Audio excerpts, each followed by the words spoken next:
Hello, fans, and welcome back for this latest episode of Cross Exam. Joining us today, we have Dr. Ted Vickey, professor in the Sport Management Department here at PLNU, and we have Jerry Quemada, senior pitcher here with the Point Loma baseball team. Jerry has a little bit of a unique story as he graduated Point Loma last year as an undergrad and is just starting in the master's program this year. So thought this would be a good connection to learn a little bit more about the process. Ted and Jerry, take it away.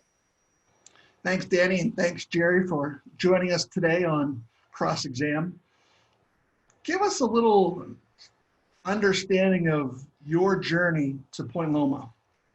Yeah, so it was kind of all over the place, I would say. I went to junior college in Santa Barbara. Well, first off, I grew up in San Bernardino County. Then I made the decision to go to Santa Barbara City College. I kind of wanted to get away from home, get out of the hometown. And then I did a year there. My faith kind of grew along the way. So I made the decision to go to San Diego Christian after my first year at junior college. Did 2 years there, played baseball while I was there. And then things didn't quite work out. So I kind of made the decision to leave, and then kind of found the opportunity to play at Point Loma. And I was kind of really stoked on it. I always wanted to play at Point Loma. I mean, who doesn't? It's a beautiful school to be at. And then I've loved every minute I've been here, so it's been fun. You know, as a player growing up in Southern California, is there this mystique about playing at Point Loma and the stadium and opening up into the ocean? Is that something that high school kids think about? You know, it's funny. I didn't really know much about Point Loma when I was in high school. I kind of was shooting for the stars. I wanted to go for bigger schools like UCLA, UCI, or any other D1 school.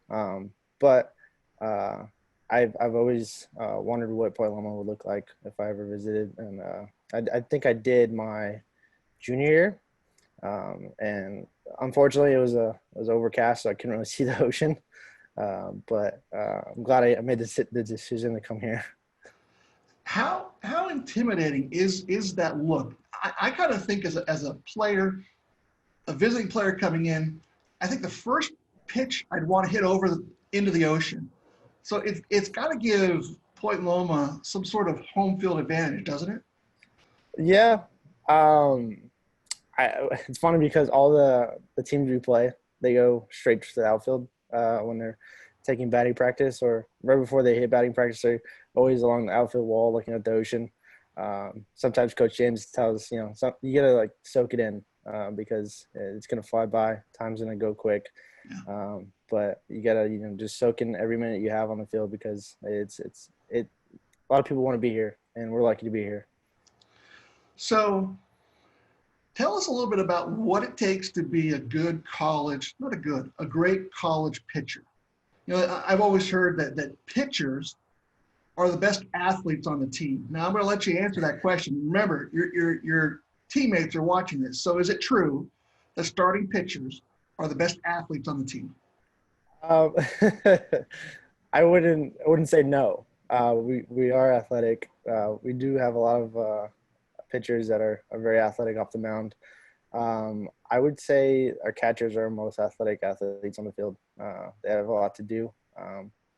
But as far as being a college pitcher, I think there's a lot of commitment you got to put in your craft. We do throw the ball a lot, and we each have their different pitches. Like I have, for instance, fastball, curveball, changeup. Everyone wants to be able to command that. You don't always get to, but you got to do your best to be able to shape that as best as you can and be ready for season to come. So it's a lot of commitment.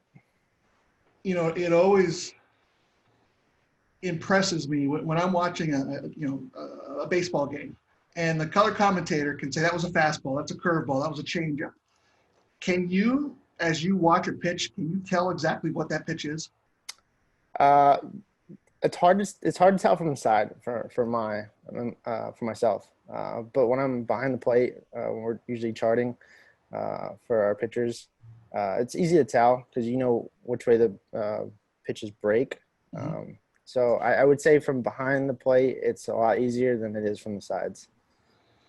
So you said that your repertoire, fastball, curveball, changeup. What's you hear Major League Baseball players topping out, and everyone wants to get that 100 miles an hour. What's the average pitcher in D2? What's their fastball? I would say 85. Okay. 85 to 90 is a good range. We have a lot of pitchers that are sitting around 88 on our own team. But you'll consistently see pitchers that are like 85. So I think that's kind of the norm. What about a knuckleball? Ever throw a knuckleball? I've thrown one successful knuckleball in my career. Never again, but it was in practice, so it didn't count. Talk a little bit about how important it is and some of the challenges when it comes to being a student athlete. Because I think one thing that you find at Point Loma is that the student comes first, not the athlete. So what is it like to be a student athlete, and how important is it for you to make sure that you're getting that the student part first? Right. I would say it's challenging. Well, at times, there's a lot of commitment you got to put in. Coach James always tells us that we're students before we're athletes, and just keeping that in the back of your mind, make sure you get your work done. I found it easy to, take care of stuff early in the day. That way you have the rest of your day, like Jarrett said in his last video. But it's just the way things are. Like you want to, Coach James always emphasizes, get it done. Don't put it aside. Just take care of it so you don't have to worry about it. But I think as far as being a student, I found it easy to kind of take care of my schoolwork early in the week, if not like kind of middle. But write it down, take care of it. Don't forget about it, because you do have a lot of other commitments to take care of. Like baseball is full time, and I've always wanted to get a job outside of school, and I now just able to. But it's a full commitment, and I think once you learn how to rearrange your schedule and you stick to that schedule, not kind of slack off and shy away from it, I think you'll be able to find some success and being able to go about your day.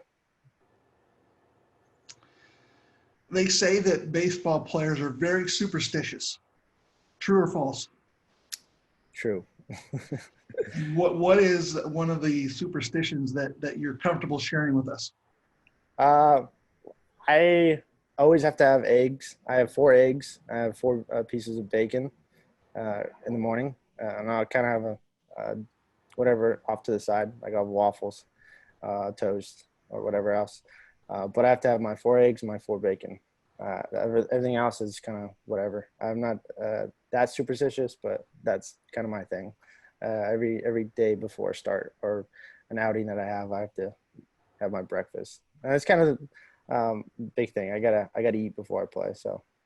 And what happens if you don't have that bacon and eggs? Like if you're on a road trip and for whatever reason you can't eat bacon and eggs, is your game totally off? I try not to think it is, but at the back of my mind, you got to think about it, or you try not to. But I try to find a substitute for it if I can. All right, I got one last question, then we're gonna do some rapid fires where you gotta tell me real quick the answer. So here's the last question. Bottom of the ninth, you're pitching, Pac West title game, bases loaded, 2 outs, and the best home run hitter for the Pac West is at bat. How do you go after him? Pass, or you try to change it up a little bit? If he's the best Pac West, I'm probably gonna pound him inside. I'm gonna throw fastballs in, then mix it up. Probably go depending on if he's a lefty or righty. If he's a lefty, I'll go changeups away. But you got to get ahead early in the count. That way he's behind. You never want to be behind, especially with a good hitter at the plate. And hopefully he chases a good off-speed pitch in the dirt with the 0-2 count. Let's do some rapid fire. Ready? Let's do it. Favorite baseball team? Angels. I got to go with the Angels, unfortunately. Favorite pitch to throw? My curveball. I love my 12-6 curveball. Favorite meal at the cafeteria? Oh, Captain Crunch. The best dancer on the team? Best dancer. I'd say Isaiah. Isaiah, okay. Most superstitious On our baseball team. on the baseball team? Oh man, I'm gonna. I don't know. I'm gonna have to pass on that one. I All don't right. think anyone's that superstitious where it's very obvious. All right, very good. This is a cross exam, so now it's your turn to turn the tables, and you get to ask me a question. So, I'm at the plate. I'm ready. Give me the fastball. All right. Well, I gotta ask. Who's your favorite baseball team? I grew up a Pittsburgh Pirates fan, Okay. but then when I lived in Washington D.C., the Washington Nationals, the Expos came to D.C., so I became a Nationals fan. So, big Nationals fan. In fact, last year I had tickets to the National League Division Series when the Nats hit the home run to go to the World Series. So I actually was at the game. I didn't wear any Nationals gear, but beautiful ballpark. I really do enjoy going to games. Dodger Stadium, the old ones, Fenway. I was lucky enough to go to the old Yankee Stadium. My father is a very, very big Yankees fan. I think he still listens. He's listened to every game this year. So being able to share that with him was pretty special. Yeah, that's awesome. I got to visit the Mariners Stadium, Seattle Mariners over there. That was last summer. But just getting to visit a different stadium, you get to experience a different atmosphere. It's just awesome, and especially when you're a part of something great, like a walk-off home run or another great experiences. Just getting to be with your family. Sure. But yeah, it's awesome. I have a list. My goal is to hit every Major League Baseball park, and luckily, they keep building new ones, so my list will never really close. But I think I've got about 19 right now that I've been to. Wow, that's awesome. I think I've been to like 3, but we'll get there. The other question I had was, when did you decide you wanted to pursue sports management, and where did that take you? Well, it's a funny story. I was my undergraduate from Penn State, and my first degree at Penn State for a semester was political science. I always wanted to be a senator or a politician. And I played water polo for Penn State and went home on one of our off weeks and was in the backyard playing football with my brother and some friends. I have a size 12 shoe, and I stepped in a size 13 hole and snapped my ankle off. And I spent a week in physical therapy in the hospital, and I thought, this is great. They get to help others. They listen to music all day. They don't have to wear a tie. So that was my lucky break, literally. I went back to Penn State. They didn't have physical therapy, but they had exercise and sports science. So then I switched my major to exercise and sports science. And then, I believe that when you find a major that you truly love, it's not really schoolwork. It's a passion. Same thing with your career choice. So I was lucky enough to do my internship at the White House under the first Bush administration. And then 2 years later, I came back and I spent 11 years as the executive director of the White House Athletic Center under Presidents Clinton and Bush.